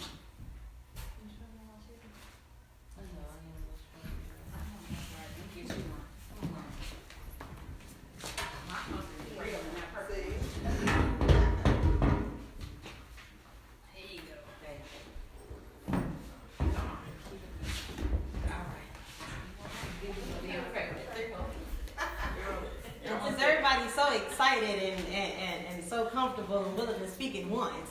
I just wanted to make sure they got situated. For Lenora, actually, because you mentioned before about home ownership and just like having your own like property and having it invest back in you. I'm someone that is currently a renter, and I'm definitely going to be looking into the home ownership aspect of things long term. And one thing I found like with renting that really bugs me is that they'll randomly charge, but they won't offer you anything new, but they'll like make your rent higher each year. And I'm like, you need to be rewarding me because I'm a lawyer, and they're like, no. So like, is there a way that you can like negotiate that, or is it just like you're just there? It's whatever I want to charge. It's my place. So rents come off of what the median area income is, the median area rent is. So as we see that rental prices are increasing in the Chicagoland area, and we have more renters than we actually have homeowners, the idea is, even me as a landlord, like I don't do a huge increase to my tenants because the tenants that I have are great tenants that don't never call me, so I might do like a $25, $30 increase. But traditionally, when rents go up in an area and you have a nice place, that landlord is trying to get their max, because you have to look at it, it is an investment for us. It is not personal. Like for me, I personally like my tenants, and when I don't like the tenant, I probably will go up $100 on them because I know they can't afford it and I want them to leave. But oftentimes, it's a real estate investment for me. That rent, I live off of. So you're telling me not to put food inside my mouth because I want to give you a discount? No. So oftentimes, there's no stipulation on how much a person can sit up there and rent their unit for, especially if it's comparable to the area. That's the thing. If you actually started looking at what rents are in your area that you live in, and if they're way higher than what you're currently paying, it's okay for them to ask for it because he can say it's justifiable. So let me piggyback that, because I know we had a conversation offline. So I want you to speak to everyone about the difference in the tenant types and how in our community especially we think that it's to come up to pick up Section 8 tenants and those that have income-based Vouchers? Yes, vouchers. So can you speak to that, because I want you to address both sides of that coin and share some of the reality with that, so that we don't necessarily get pigeonholed into thinking that that's just what you need to do, and the why behind why that might not necessarily be the best way to go. Okay. So what Kathy's asking me to talk about, which is subsidized housing versus market rent. So with market renting, I like to talk stand up, so I'm stand up. So with market renting, that is a person who income qualifies them to rent an apartment that has no subsidy whatsoever. So with market rent, traditionally, you have to qualify 3 times the rent amount in order to qualify for the unit. So if your unit is $1,000, you need to make at least $3,000 in order to qualify for the unit, 3 times the rent amount. With subsidy, a lot of people think that rent in Section 8 is a good source of income, and it is. I have tenants that have Section 8 vouchers, and my tenants are good, but I put them under the same screening criteria that I would a traditional market tenant. The difference is that I take into account the amount of subsidy that I'm going to receive from Section 8 and add that as income to qualify them for the unit. Oftentimes, people will say, well, I want to have Section 8. Now, as a person who was an asset manager for the Chicago Housing Authority, where I worked almost 10 years, I have to explain that there's a pro and a con to being a landlord. The pro is, yes, you're going to make money if you have a good tenant. Because I've had a tenant, and I'm pretty good at screening, that I rented a unit out to them, and they were great on the front end, but it took her losing her job one time for her to become the tenant from hell that hadn't paid their rent in 12 months. That it took me 12 months to evict them. 12 months for an average person cannot afford, an average landlord can't afford for a single family house to not receive rent income. Not only that, but she tore the house up, and when she left there, I had to do $10,000 in renovation. She was the tenant from hell, you know, and on top of that, when I took her to court for eviction, she tried to countersue me. So I had to I lost a whole bunch of money. But she tried to countersue me for some stupid stuff, not for damages inside of the unit, because the unit was renovated when she moved in. She got mice because she wasn't keeping the house clean. I mean, just a whole bunch of little stuff. I ended up having to tear all the walls of the house out because she ended up having mice. And in order to get rid of them, you have to exterminate. And often people think you're going to call the company in and they're just going to throw some bait down. You have to stop them from coming in, which means that I had literally opened up the walls, patched all the holes inside of the concrete, then went back with installation, drywall, tape, and mud. I put $10,000 in there, plus tore the entire kitchen out and put a new one in. Subsidized rent is good, but more importantly, the thing I explain to people is the tenant that you're putting inside the unit. You have to scrutinize the tenant. My best tenants, honestly, come from homeless shelters. I'm not gonna lie to you, because one thing about people that have been homeless is that they really appreciate having a nice place to live. And like my favorite tenant, her and her kids were homeless. She didn't have no money to move in, but because I met her, I had a chance to talk with her. I knew what her ambitions were. It's not always exactly what you see on paper for why I would rent to a tenant, but getting to know her as a person, I let her move in, and she's been in there. Her kids have been off to college, and now she's in nursing school. And she's like one of my favorite tenants because she's been aggressively working and utilizing the system for the right reason. But oftentimes you have generational subsidy people who will, for years and years and years, that will use the program, and they're not progressing and not doing anything, and will tear your place up and will get their moving papers and move to another landlord's house and tear their stuff up and continue rotating around. That's the danger of being a landlord. Market versus subsidy. The thing with a market tenant is it takes them oftentimes just to lose their job, and they're not a good tenant. Not for the last 5 years of their rental history doesn't count to me because it's how they left in the hand. So you got market and you got subsidy. And most people don't realize you got Section 8 subsidy, you got VA subsidy, you got Catholic charity subsidies. There are a lot of different subsidy programs that you will utilize for as a landlord. Anything else you want me to touch on? No, that was good. Thank you very much for that.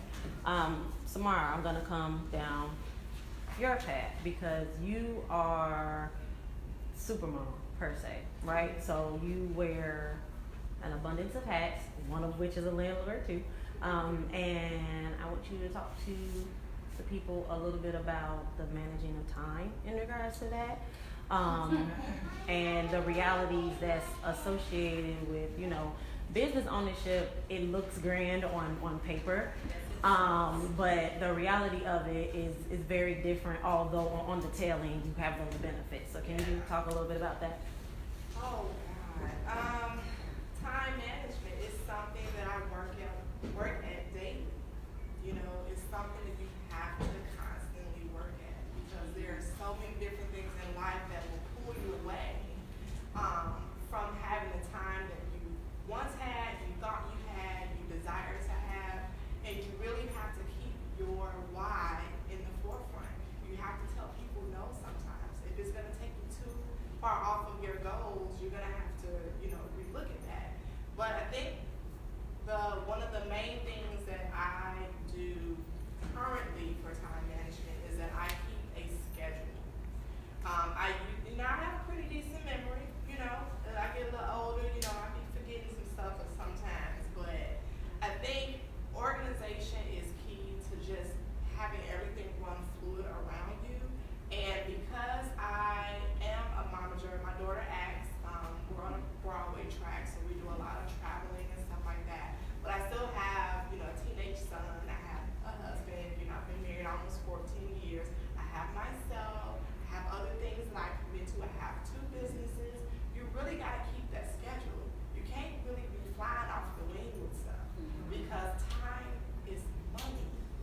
And I walked away from corporate in June, so I'm coming up on 8 months. So I really got to make good use of my time because if I don't do something, if I leave something on my to-do list for the day or the week that never gets done, that's stopping the goal, right? Have the plan, always work the plan. And I do take the time to just, some days I don't do nothing. And I'm watching all my binge shows, and I'm in my PJs, and don't touch me, don't bother me, don't call me, nothing. You have to have those days, but then you have to kind of get back on the path. Then you asked about It just what's the other part? more so from the how do you balance it all, So time management, and then what's the other part? Last part you said. let's kind of shift into the bad investment and how it's not all as grand as it seems on the front. See, I be trying to push that back. See, that's that memory. that's As we what getting I'm older, saying. as we're getting older, it's all right. Okay, so, oh my God, business, getting in business. Oh, we have had many conversations. We try to keep it PG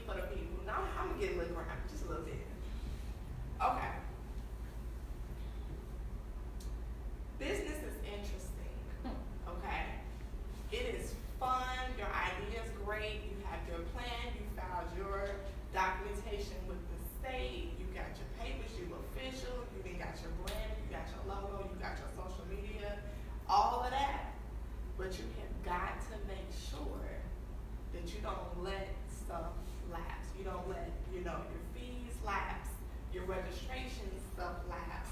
I mean, down to your website, if you're paying for that monthly or yearly. Again, that organization, you gotta have that schedule because you can forget to pay a thing or two. It happens to us all. And so when you're starting a business, you're gonna have to invest. You know, and so for many years, I still worked a traditional job. You know, my background is in social services, 16 years. I was still working a regular 9 to 5, still funding my dreams, still doing my business thing because you gotta have capital. You're not gonna be able to just walk in the gate, get business credit or capital. You know, you're gonna have to put so much time and money into the start of it, you know, to kind of get it going. And then once you get into business, right, because I had like, I think 2 years ago, I had like a social media manager, assistant, I had all this stuff, and that was a need at that time because my job and what I was doing wouldn't afford me to sit down and learn, so I had to pay someone to do that. But in reflection, when I had spoke earlier about when we reflect on the new year, how much we've done stuff or what we didn't do, I had been paying her, I think I had paid her like $6,000 over the year to do all of my stuff. And a situation had happened where I lost my job, didn't have enough capital to pay her, okay, being real, didn't have enough to pay her, and had to terminate her services. And I didn't want to do that, but I ain't got money to pay her, so what I'm gonna do? We ain't working for free, you know what I'm saying? And I respect her business. She's an entrepreneur, you know, and I needed to be able to pay her. And you know what I realized, guys? Because I didn't take the time to learn what she was doing, it hurt my business. I didn't know how to pick up the pieces. I didn't know how to do what she was doing for my business. And I decided that day, there is not a part of business for me that I cannot not know about my business because it affected me. For 2 months, I had to literally sit and figure out how to do this stuff because I couldn't afford to pay anybody. And then the back part, once I did start back working to get that capital still rolling back in, I said, you know what, I don't want to be stricken with paying somebody that kind of money a month when, what if I decide to leave my job? Now the first time it was a forced leave. This time I walked because I wanted to do something different. So when I got back going, I had decided to make sure I didn't get myself into any financial commitments that should I leave my job this month, that my business would hurt again. And so I do everything for my business. And I can definitely call several people to do certain things, but there is nothing within my event planning and financial planning business that I don't know how to do. And that takes time, right? So you gotta invest that capital, you gotta invest the time, and you gotta have time management to get it together. You follow? Yeah. This is what you were mentioning before about like knowing the business and how to run it properly and what the woman did for you before. Yeah.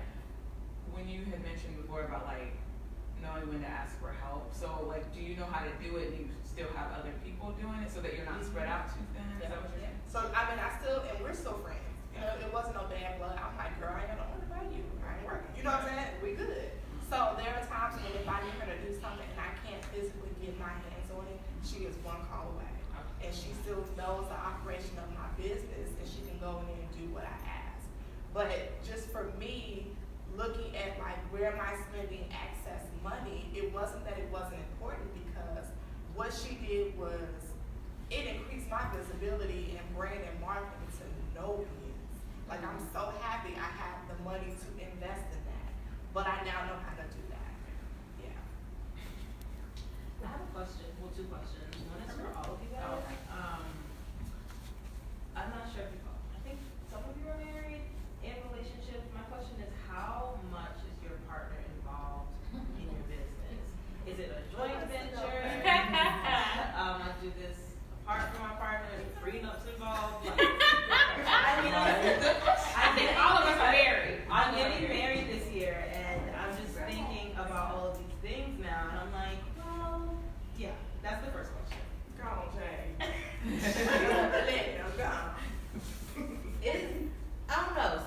good. So, like when they see you start like really taking off, you know, like Lenore said earlier, you gotta show me. And it's like he took so long time. How long you gonna keep doing this? You ain't making no money, and it puts a strain, especially taking a route of just like leaving the I didn't leave. I got fired from that other job, and I just couldn't. I see myself like just finding something else because I didn't want to work no full-time job and then try to pursue my insurance business. I really wanted to be an insurance agent.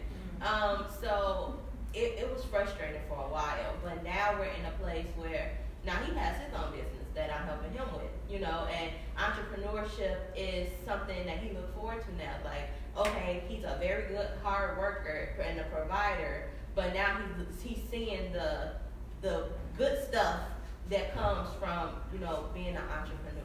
So Go ahead, Lou. I'll say. Oh, okay. Well, for me, I had always been in real estate. My husband, when we got married, he was just like, "Oh, you're in real estate, okay." It's something I've always been interested in. But when we got married, the economy had just took a hit. So I lost at the time, in 2008, I had lost a lot of buildings. I had lost almost about $1 million in property, just because we didn't get the Olympics. Good Lord. And I didn't know that I was buying up everything in Inglewood. Like, yep, I'm gonna have that, and it's all gonna increase in value. So when I met my husband, it was just like, I don't know. So he convinced me to get back inside of real estate, and at that time, it had just been after I filed bankruptcy. I had like a 500 credit score. My husband came home from the military. He had a perfect credit score, money saved up, and I said, okay, if we get back into real estate, everything we buy has to be cash. So while I was working at CHA, I decided that I wanted to get back in real estate, but not just as an investor, but also as a realtor. We had purchased a home and we wanted to sell it, and we realized that we were upside down inside the home. The first thing I could cut was the realtor fees. So I went and got my real estate license. I said I could sell my own house. And I sold that house, and we bought another house, and I sold that house to me. So I initially started to become a realtor so I could generate income so that I could buy these properties. We started buying properties together, meaning that he didn't do nothing. He didn't do nothing. He was the signer. The wife did all the business, and he was the signer. He was the financial backer of the things that we started to do together. Exactly. And what ended up happening is that over the years now, he has learned what I do, meaning that if I'm not available, he can actually step in to assist. But I still maintain all control because honestly, I am the person who has all the knowledge. I did years of learning. I went to years of schooling. I stayed in school with learning and tuning my craft. So I'm never out of school. I'm always learning, even though I'm a real estate investment mogul. I constantly learn so that I can teach people. But I also, honestly, he plays a back role and he's okay with it because he's watching me drive and he see we going in the right direction. But if for some reason I'm going in the wrong direction, he tapped me on my shoulder and said, you're going the wrong way, right? So we need to get back this life. And oftentimes when I be wanting to put bedazzled stuff inside the house, and he always says, is that going to increase the value of it? And not, we ain't putting it in the house. So how much did you spend? How much is this? And because he is the husband, he's the head, I always make sure that I go back to him because at the end of the day, if I decided not to lift a finger for another day, he still got to provide a roof over my head and food for my belly. So I always make sure that I respect him enough to keep him in the loop of what I'm going, even though I'm driving the car on this side of the business. And we are partners inside of my real estate company as well as my development company. We're partners in both of them. He's just a silent partner. Yeah, good stuff, girl. that's the part keeping them in the loop. They want to know. That's very important. Especially if something go good, make sure you tell him first. Because if you don't tell him first, he'll be like, you didn't tell me, you told everybody but me. Oh, my husband say that all the time. Like, why am I finding out on Facebook? And I was like, I was so excited. Right, like I couldn't hold it in. I'm sorry. Right. Yeah, I was gonna say the biggest thing is communication, just to really sit down and really have that heart-to-heart conversation about the plans, right, and what you see, and how they feel about it, and where do they see them helping out. I was just like, oh my God, we're opening a business. You know, you married, it's we, you know, because you're trying to include them. And you don't really ask, like, do you want to participate to that highest on 1,000 level like me? Because I'm real animated and I get real excited. And so I've learned to have that conversation and find out what support they are willing and able to give so that I know how to make the moves, how I'm going to make the moves. I think one of the other things that I recently did, I just recently rebranded my business last year, and we had decided to remove him as a 50, we were 50-50 partners. And I didn't even ask him, I just, you know, I'm doing paperwork, I'm just like, you know what I'm saying, I didn't ask nothing, but it's not that he didn't want that, but I could kind of tell. And he's always the background support. Oh my God, he is the perfect silent partner. I mean, when ish hit the fan, he is there helping me pick up the pieces. We have lost money together and we have grown money together, you know. So he's there, your partner's gonna be there when no one else is, and they're going to know the things that no one else may know. But in moving forward, we decided that it's best for me to be a sole majority owner. One, just for being a woman in business, just for grant purposes, just for as our kids move towards high school and what private school may be looking like at some point, you know, just detaching that income. So that again is a sit down financial conversation about how things look. In the beginning, you want to add, but they just may not want that. And then don't get in your feelings if they say no. Because here's the spiritual part of it. The vision that God gives you is not for anybody else. And you can't make nobody have the vision that he gave you. So my vision for my business is my ministry. And it was birthed, Captain talked about it, and I always forget about that back part, is that it was a hobby, it was a group. I've been a coordinator for all my life. From high school, I'm coordinating who birthday, we're going to get the balloon bouquets and the cookie cakes. Remember them? I was the one coordinating that, you know, all of that kind of stuff. So throughout my life, I've just been that friend, that go-to person.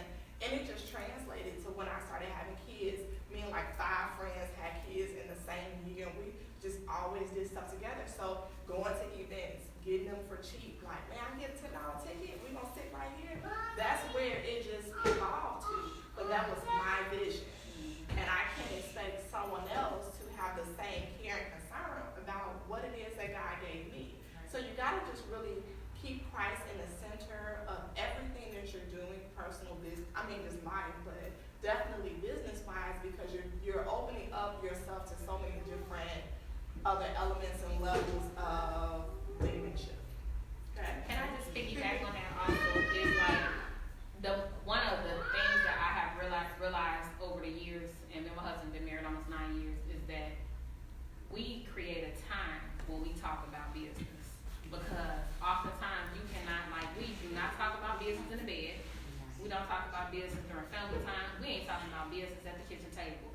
We sit down when there's nobody else with a pen and paper, and we talk about it together at the table by ourselves.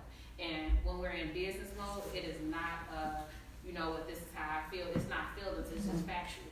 Yeah. And you have to make sure that you separate that from your marriage, in the aspect that it's not, you know, he's just asking questions because he needs to know from a business standpoint. Right. But also, like, you have to know if it's even his strong suit to even talk to him about it. Because like she said, her husband, she removed her from the paperwork. And I'm thinking about moving mine too. But at the end of the day, you gotta make a decision. Because if you decide you want to do something and he don't want to do it, like she said, don't take the person and say, okay. But then when you start seeing that green rolling around, you're going to say, baby, what you doing? I'm just booking this trip to Africa with Lenore right quick. You know, so that's the thing is that I would definitely tell anybody that's getting married and is starting business that make sure that you have a business time where y'all discuss business and don't incorporate it with your personal time. We don't talk about business on date nights. We don't talk about it when it's dinner time. It's all about the family there. And we set aside like an hour when we want to discuss it, an hour or two. Or we just simply say, can I meet you at the office so we can discuss business? And we go and discuss it there. But we definitely don't bring it underneath the roof where we got to be happy and in love and everything else. Yeah. Let me add one more thing to that. I think one of our other reasons why we switched paper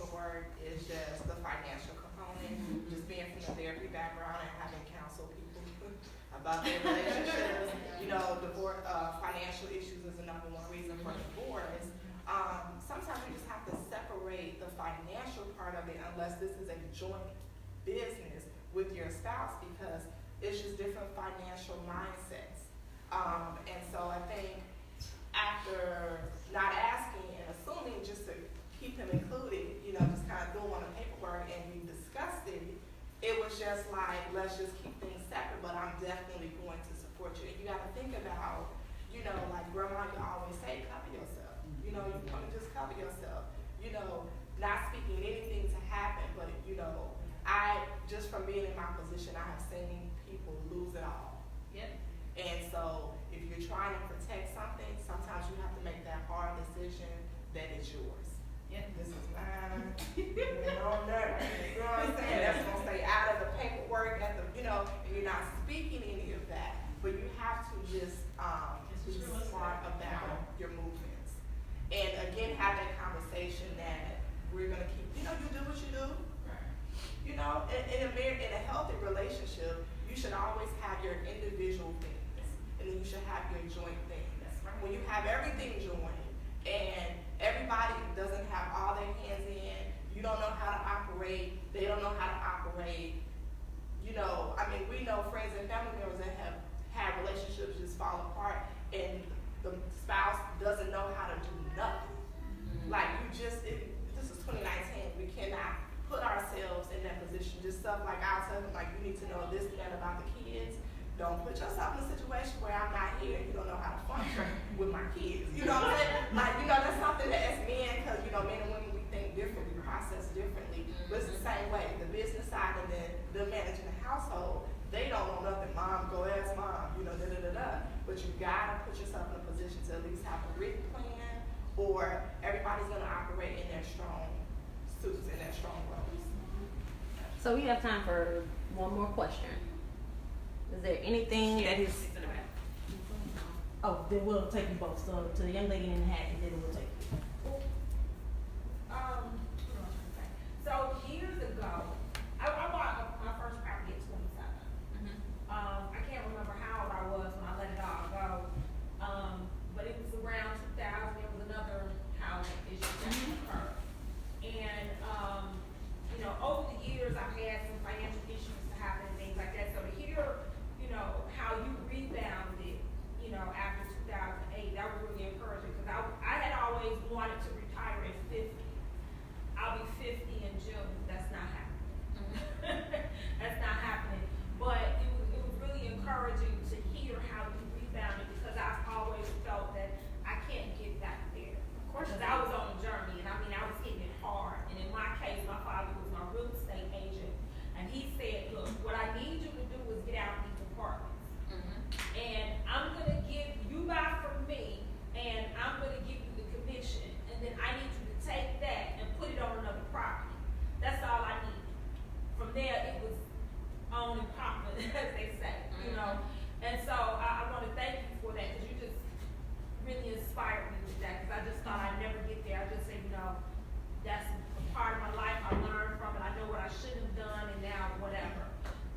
The second thing I just wanted to add was that you had mentioned with your new home buyer that you were telling her to put the $1,500 in the savings account and stuff like that. If you partnered with this young lady right here and let her drop that $1,500 in the IUL, keep it in there for 2 years, oh, now she's real powerful.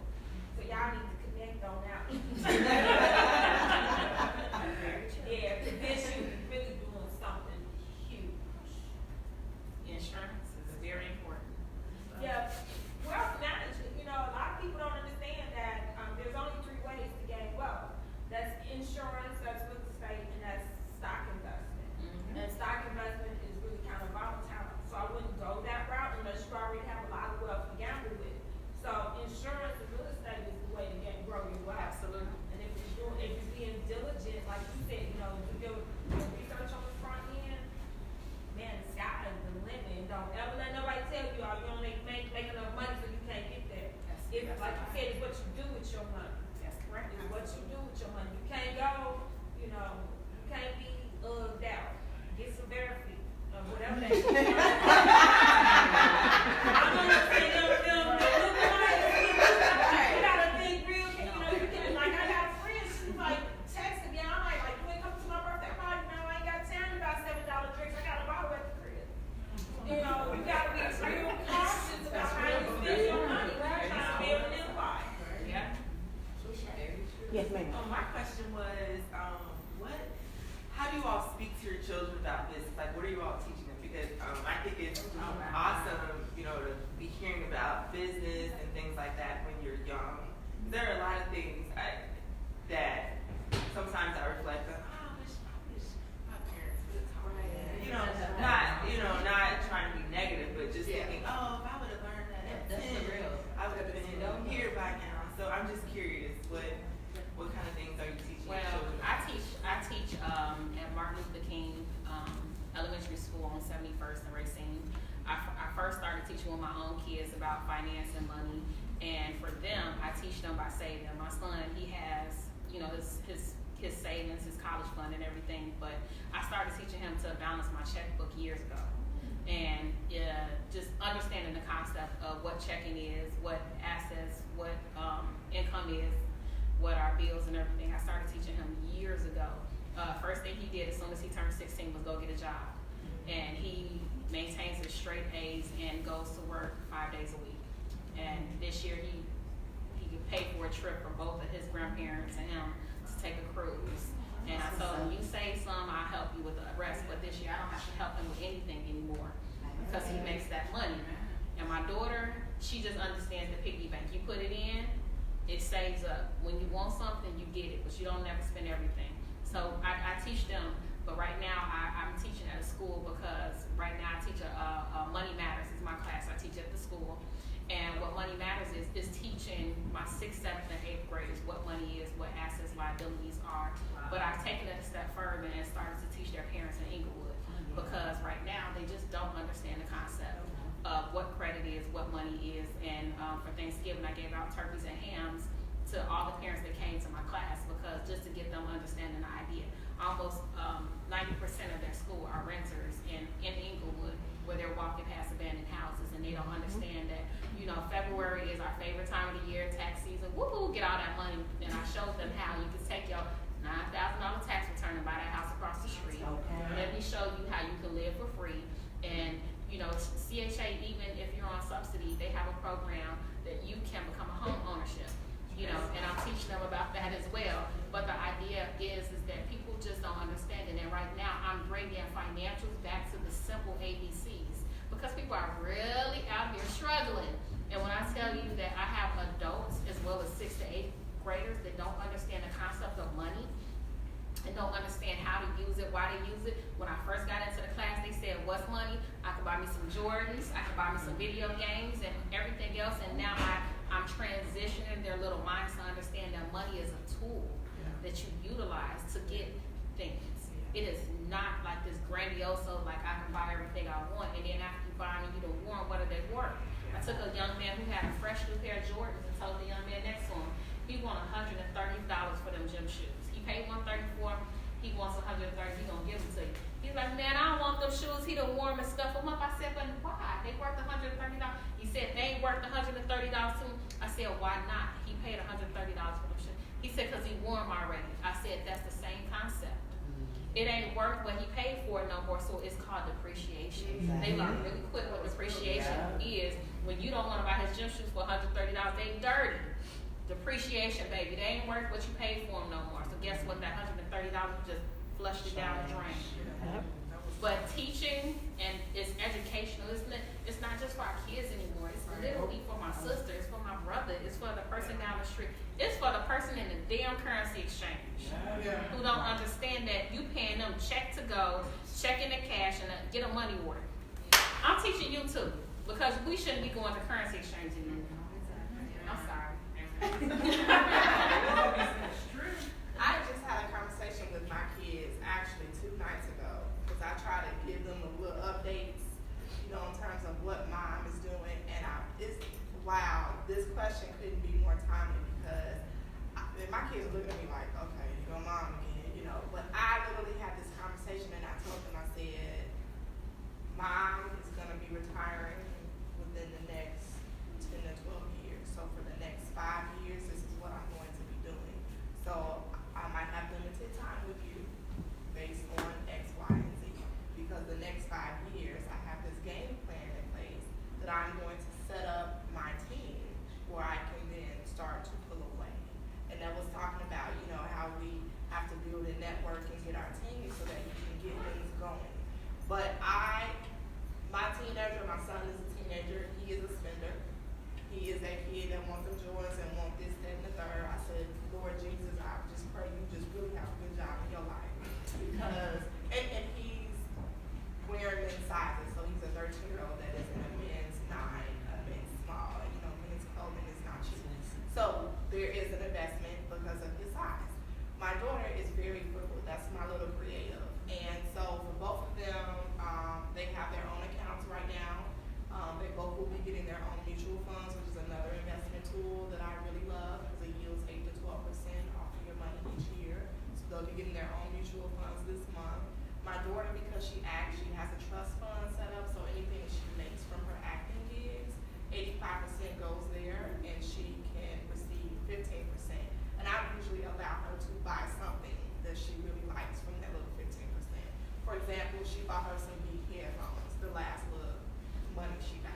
You know, because I really do want to teach them to enjoy your money, but to also save and invest your money. But learn to enjoy life. Life is too short. I told you guys I lost my mom, so you know, I kind of look at life a little bit differently than someone else because we're not promised tomorrow, and you should enjoy your money. You should enjoy trips and different things you want to do. Enjoy life. You know, it's just too short. But just be mindful about the afterlife. Do you want to just enjoy life and then you ain't left nothing for these kids? Because nobody's going to take care of my kids the way I do. That's right. And I can think of any family member, and hey, all of them will love to take them in, trust me, but they don't have the funds to do to maintain my kids' lifestyle. And so that's what you got to think about when it comes to your investment and your saving and your business maneuvering is what are you doing to make sure that the ones after you, your children, your grandchildren, won't be out here. I have a comment. It's not necessarily a question. I'm standing up. My name is Jessica, and I am one half of Become She. It's a podcast. We started this in Chicago about 3-4 years ago. It's for women, for brown women specifically, but we have men listeners, women listeners, and I would love if I can collaborate with anybody in this room to be a guest on the show. I would feel selfish if I'm getting all this wealth and our listeners don't hear about this. Even insurance, I'm sure hundreds of our listeners have no idea what an IUL is. I just don't know what insurance is. I'm sure. So I'm just gonna leave that there and could chat after this. I know you're on time. So that was a perfect segue. Thank you for that. Tell everyone how to reach you. So I'm on all social media networks. You guys should have my cards in the bag, if not they're on the table.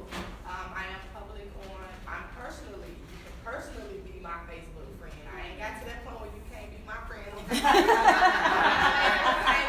that. So Samira M. Moses on Facebook, also under iHeart M3 Events and M3 Travel Services. Then you have my website as well. You guys can go on there and check out different things.